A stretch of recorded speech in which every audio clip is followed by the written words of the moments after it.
All right. Well, Next news story. Yeah, this one's a doozy. We got Nintendo president expresses concern about tariffs, which I do not blame him nor anyone in this industry. yeah, saying if prices of daily necessities like food increase, then people have less money to spend on consoles and other things. Yep. They are hoping that the Switch 2 launch effect will boost overall sales. It's working to strengthen demand or strengthen their production to meet demand. They're forecasting 15 million this year, although he is very concerned about the U.S. market and the future profitability of Switch 2, um, because the unit sales price is high and there are corresponding hurdles. However, we are aiming for a launch on par with the first Switch. These corresponding hurdles include the US, which has been the biggest market for Switch 1, but has big concerns because of Trump tariffs on Switch 2 and the American people's spending power. So yeah, no, it's and this could affect them by tens of billions of yen, millions of dollars. Mm-hmm. Um, we made this forecast based on the assumption the tariffs on Japan, Vietnam, and Cambodia will be 10%, and tariffs on China will be 145%. Right. Um, which would we don't know any of this. Yep.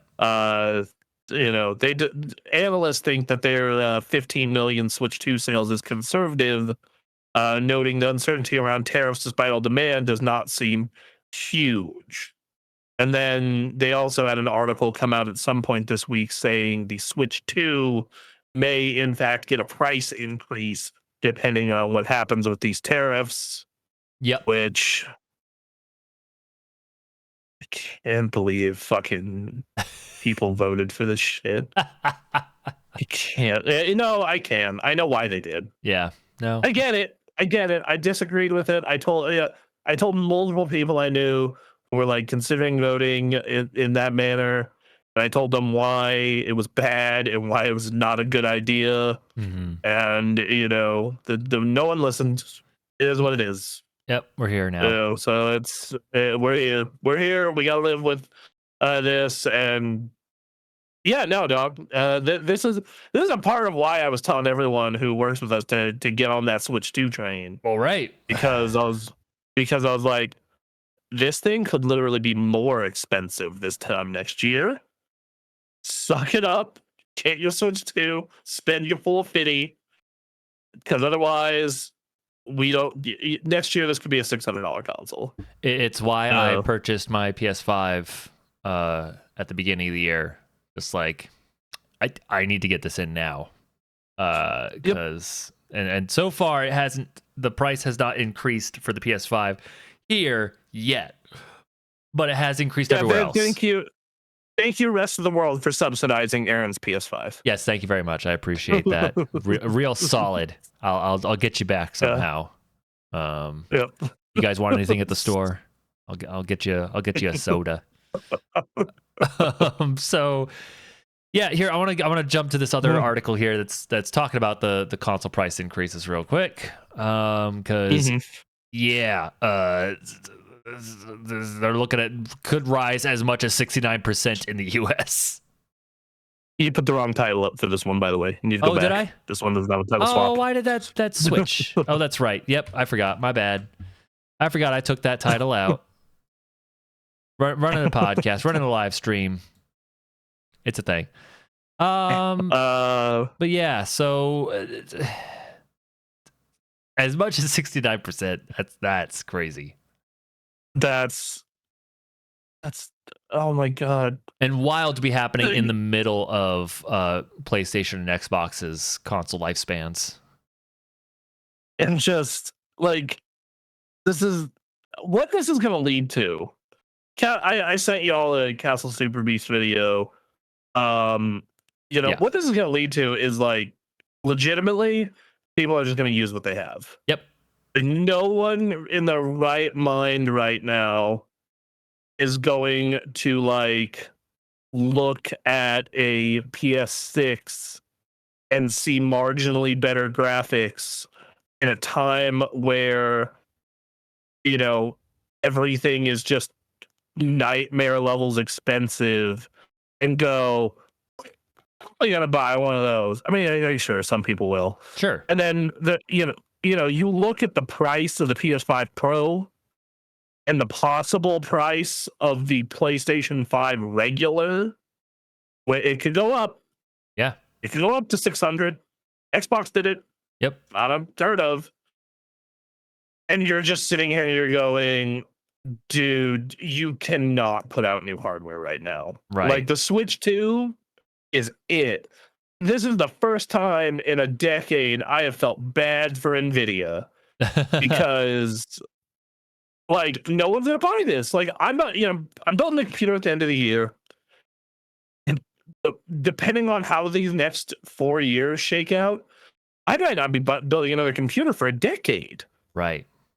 Yeah. Like in all honesty, because just like, we kind of plateaued, especially if developers, really optimize. Mm-hmm. And this hardware is just too expensive now. Costs too much, man. $1,400 for a 5080 is what I'm seeing consistently everywhere I go. Man, yep. It's only gonna get worse. That graphics card is, yep. And then like consoles, you're looking at $450 to $700. Like God. Like even like consoles adjusted for inflation and buying power generally were $400 to $600, with a couple going down to $350. Mm-hmm. That was the price of a home console. But now we're sitting here looking at like, all right, well, the PS5 Pro is $700.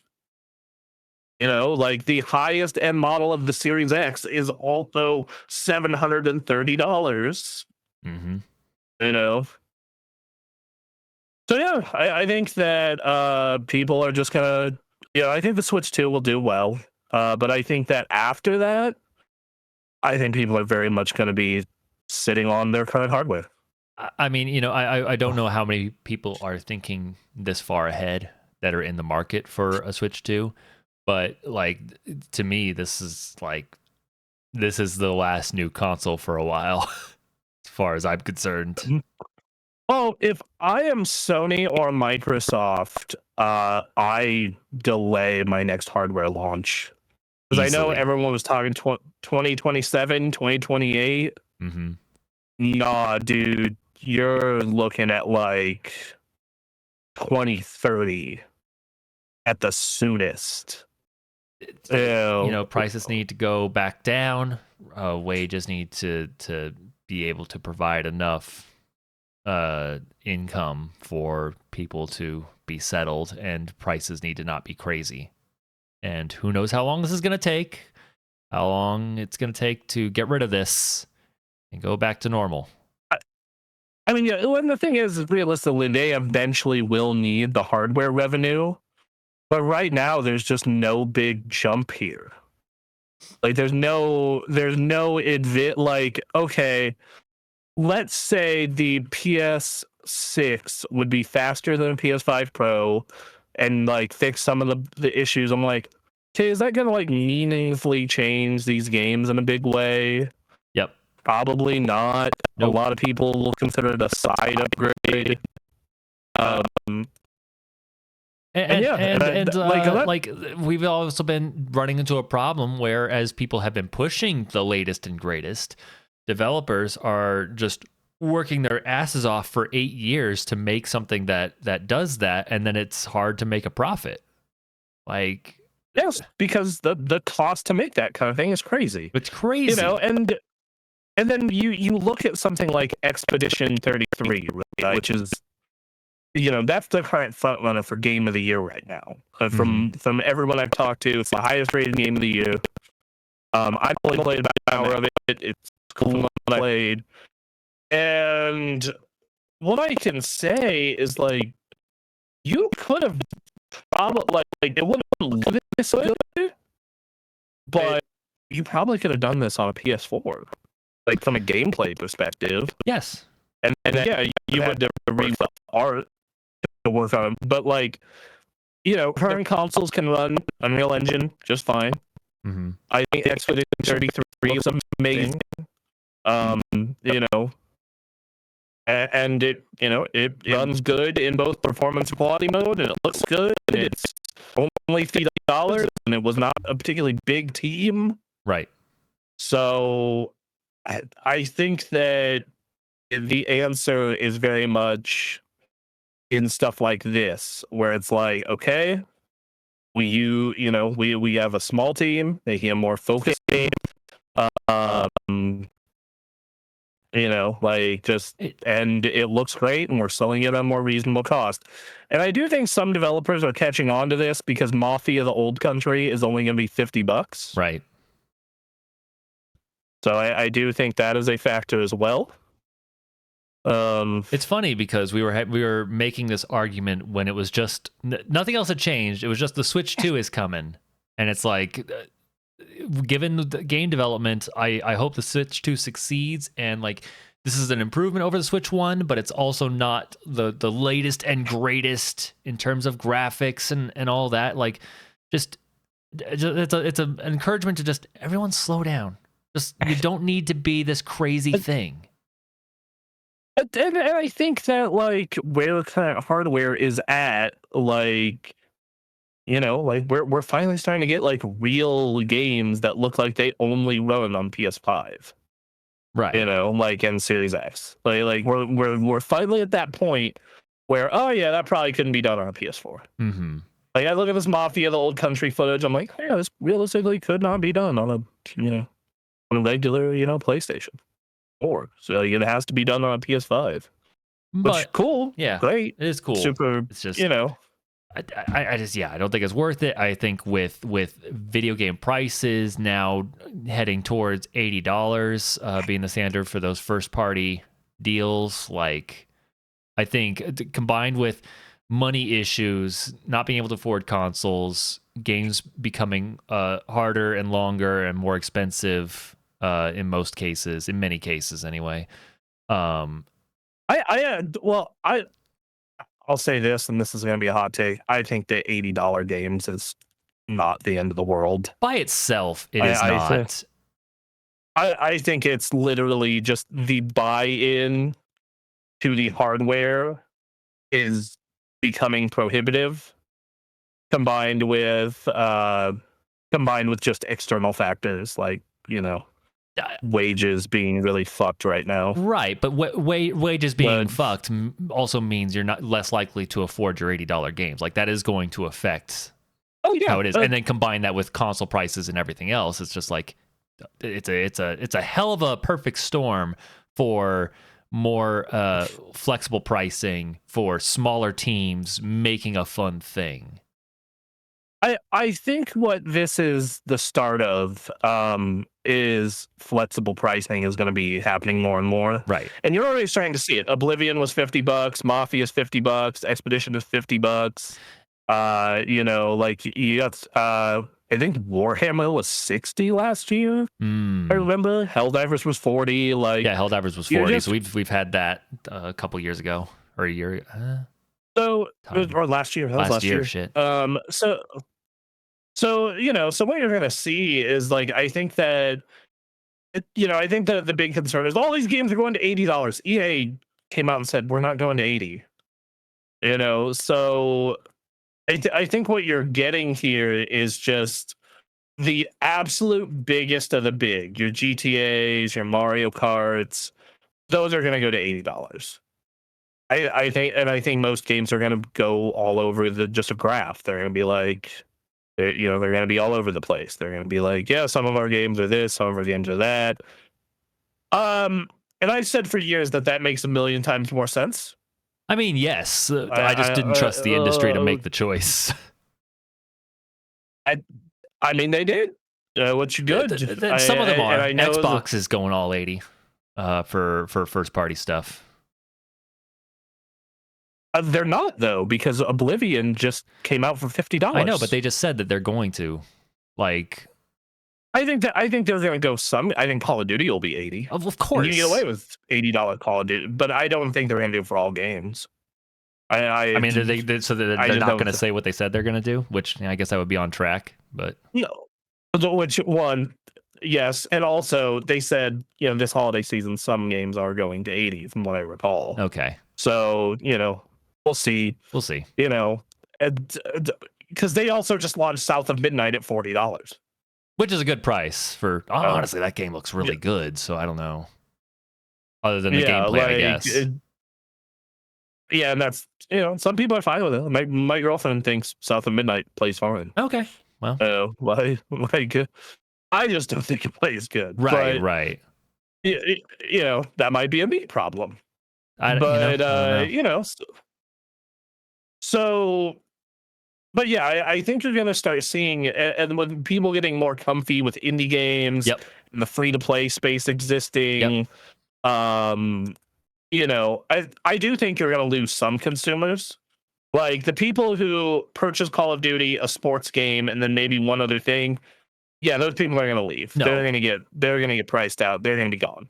They're going to be gone. I think that, as Pat puts it, the video game sickos like us are probably going to, we're going to be fine. I don't know if we're going to be fine, but we're still going to be there. We're still going to be doing it. Yeah, like the people who are, like us, like Anthony, who are really into video games, we're still going to be here. We're still going to be playing games. I do think that, I mean, we're at a case where some publishers still haven't gone to 70 entirely yet. Let us remember, Street Fighter launched at 60. Oh yeah, no, this did is Resident Evil 4. Again, this talk about going to 80 and for GTA to go to 100 has been happening during we were on the latter ends of the switch to 70, but it didn't fully happen yet, and now we're talking about 80. Yeah.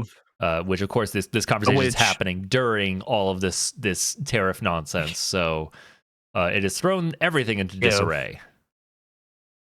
Yeah, and to be fair, like that graph I sent you, I think before the podcast, that's going to be in the upcoming video of just unfortunately, over the past 5 years, when the move to 70 happened, we had insane fucking what I am calling vertical line inflation. Yeah. So that's also part of it. It's just I would also tell people, y'all know you can wait, right? I mean, yeah. Like Jedi Survivor was a $70 game that is on sale right now for $11. I think there's something to be said for the excitement of a new game that if you decide to skip it and you pursue other things, the chances of you ever getting back to that, sure, you can go back to that and you'll be financially able to come back to that. But after enough times pass, it's just I'm not going to play that game. I got other stuff. I think for me, it kind of depends on what kind of game it is. I think multiplayer games, the best time to play Call of Duty is the first 2 months of Call of Duty. Right. Period. Full stop.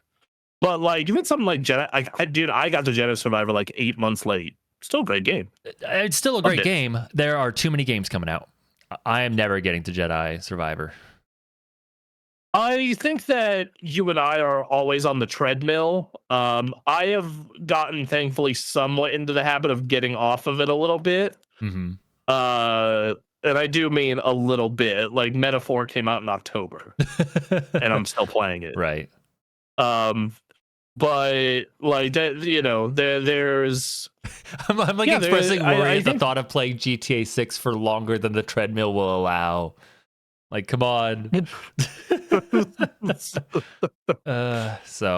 And part of this is, funnily enough, the Switch and the Steam Deck have helped me go back to older stuff. Mm-hmm. Because I kind of want to play something relaxing in bed. Yeah. So I think there's part of that. And I think that's certainly part of that. And there's absolutely a huge number of people that are I'm not buying a PS5. I'm going to stick with my PS4. It still works, and they're going to release games that as long as it works on the PS4, and there's plenty of games that you have access to through that. That's But fine. like, I have almost 400 Steam games. Mm-hmm. I have not played all of them. Nowhere near close to all of them. Right. To be, so it's like, yeah, man, like it's that there's just a lot of shit to play and enjoy, and like, yeah, if you always want to be on the new release treadmill and in the discussion, then yeah, like, the $70-$80 thing is there, like that is a problem. I think the momentum will continue to move in the indie or small releases at $20, $30, $40 that are Repo, Lethal Company, Phasmophobia, even your Among Us or Vampire Survivors. I think there are just smaller hit games. I fucking love Vampire Survivors. Such a good game. So good. Yeah, but like Vampire Survivors is so fucking sick. I mean, yeah, that's Expedition 33, right? Like that is an independent team. Yep. It's small. Like it's that's a team of like 40 people and some contractors. It's made by a publisher who they kind of do some more premium indie games. They got Scorn, Seafood, and a couple others, but it's not like it's a huge publisher. It's not your Ubisoft, your EA's, your Microsofts. Like I think Expedition 33 is on the highest end of that window, but yes. Oh yes, that is the highest end. I would say it and like Hades 2, right? Mm-hmm. Are like those are what a lot of people call triple indie. Triple I. Yeah. So I just think that this is also happening at a time where video games of great quality are happening across all different team sizes and all different price points. Yes. So, and I think I can't speak for everyone, but my game of the year last year was it ended up being Tekken. But I looked through my game of the year list last year, like my top 10 games, and it's teams of all sizes. Across the board. Mm-hmm. Like there's, I got my tiny, smaller studio with Helldivers, and I got my giant, just massive team working on Indiana Jones, AA with Metaphor, and I think you're gonna see that consistently, like going forward. I do think you're gonna lose some people out of the industry, though. I think the person who plays like Call of Duty sports game Grand Theft Auto, that person's gonna be like, nah, fuck this. Like that person's gonna drop out, except for maybe Grand Theft Auto. Right, Grand Theft Auto's kind of the one, but like, yeah, I don't know. I think there's all sorts of different types of gamers. I think most will be able to adapt. I do think the people that are stuck playing the biggest of the big are going to get screwed but they also have a whole lot of money. I don't know what their financial situation will be as this goes on. Hard to predict that. But I think we've been talking about this for a while. All the ingredients are here for like players to make a shift in how the industry prioritizes being the latest and greatest and trying to ask for the most money possible. It's a matter of the gamers doing it, and it's been a matter of will, and that, as we've talked about, that will never really is enough.